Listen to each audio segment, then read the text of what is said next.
जय Hind. Welcome to success एक जिद।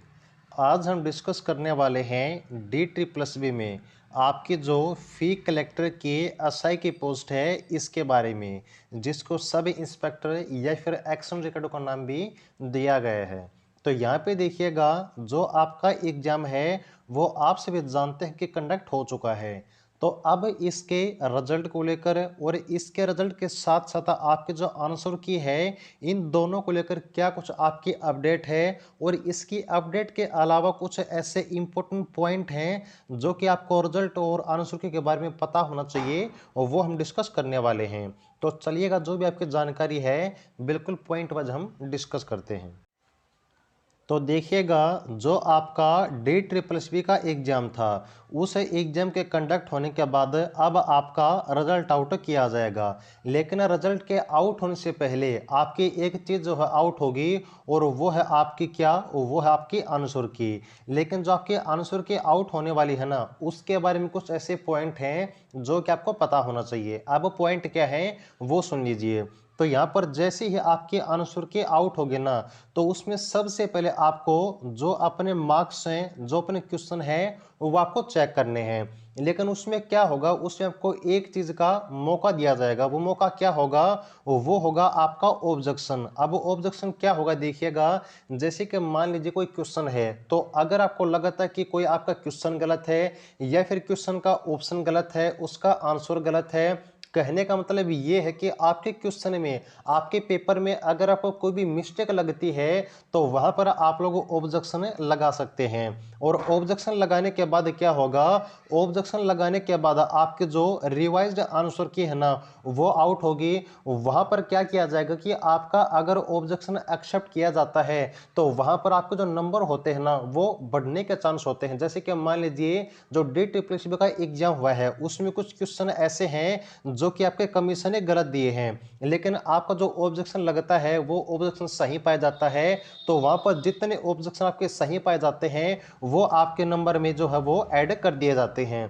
तो ये आपका एक फायदा है। तो आपको ये चीज पता होनी चाहिए कि जैसे कि आपकी आंसर की आउट होती है और वहां पर आपसे ऑब्जेक्शन मांगा जाता है, तो आप वहां पर ऑब्जेक्शन जरूर से जरूर लगाएं अगर आपको कोई डाउट लगता है। ठीक है। अब जैसे ही आपका ऑब्जेक्शन कंप्लीट हो जाता है, आपकी रिवाइज्ड आंसर की आउट हो जाती है, और उसके बाद क्या होगा कि आपका जो रिजल्ट है ना, वो आपका आउट कर दिया जाएगा। लेकिन इस रिजल्ट में भी आपको कुछ चीजें ध्यान में रखनी है। वो चीजें क्या ध्यान में रखनी है, तो आपका जो रिजल्ट आउट होने वाला है, उसमें आपका दो तरीके से रिजल्ट आपको दिखाया जाएगा। अब किस किस तरीके से जो आपका रिजल्ट होगा ना, एक आपका होता है रो मार्क्स और एक आपका होता है नॉर्मलाइज्ड मार्क्स। अब इसमें क्या होगा, टोटल आपका पेपर कितने नंबर का था, वो था आपका 200 नंबर का। तो सबसे पहले आपको क्या होगा, क्या दिखाया जाएगा कि आपके 200 में से जो क्वेश्चन है ना, वो कितने सही थे, आपको रो मार्क्स के थ्रू पता चलेगा। लेकिन इस समय आपका जो एग्जाम है ना, वो आपका अलग अलग शिफ्टों में कंडक्ट हुआ है। तो आपका एग्जाम डिफरेंट शिफ्ट में और एक से ज्यादा शिफ्ट में कंडक्ट होने की वजह से आपका जो पेपर का लेवल होता है वो भी ऊपर नीचे हो जाता है। और इसको बराबर रखने के लिए यहाँ पर कमीशन क्या करता है, आपका नॉर्मलाइजेशन करता है। तो उसके बाद क्या होगा, आपके रो मार्क्स के बाद में आपका जो नॉर्मलाइज स्कोर है वो आपको दिखाया जाएगा। और आपको सबसे यहाँ पर अहम पॉइंट है कि आपका जो रिजल्ट दिखाया जाएगा ना, जो आपकी कट ऑफ बनेगी वो किसके आधार पर बनेगी, वो बनेगी आपके नॉर्मलाइज्ड आधार के ऊपर, आपके नॉर्मलाइज्ड स्कोर के ऊपर। ठीक है जी। तो यहाँ पर आपको सबसे ज्यादा फायदा किसको होगा, सबसे ज्यादा फायदा उसको होगा जिसकी शिफ्ट हार्ड थी, क्योंकि आपका जो मेथड होता है ना, इस मेथड में उसके नंबर ज्यादा बढ़ते हैं जिसका पेपर हार्ड शिफ्ट में होता है। तो फायदा सबको होगा, लेकिन ज्यादा उसको होगा जिसका पेपर हार्ड शिफ्ट में होता है। तो ये चीज आपको ध्यान में रखनी कि जैसे आपका रिजल्ट आता है, तो वो रिजल्ट आपका रो मार्क्स के थ्रू नहीं जारी किया जाएगा, जो आपका नॉर्मल स्कोर है ना, उसके थ्रू आपका रिजल्ट आउट किया जाएगा। ओके। अब यहां पर देखिएगा, जो आपका रिजल्ट है आपके आंसर के वो कब तक आ सकती है, तो यहां पर आपके पूरे पूरे चांस हैं कि आपके दिसंबर की मिड में, यानी कि 14 से 15 दिसंबर तक के जो आपके आंसर की है ना, वो आउट आपकी कर दी जाएगी।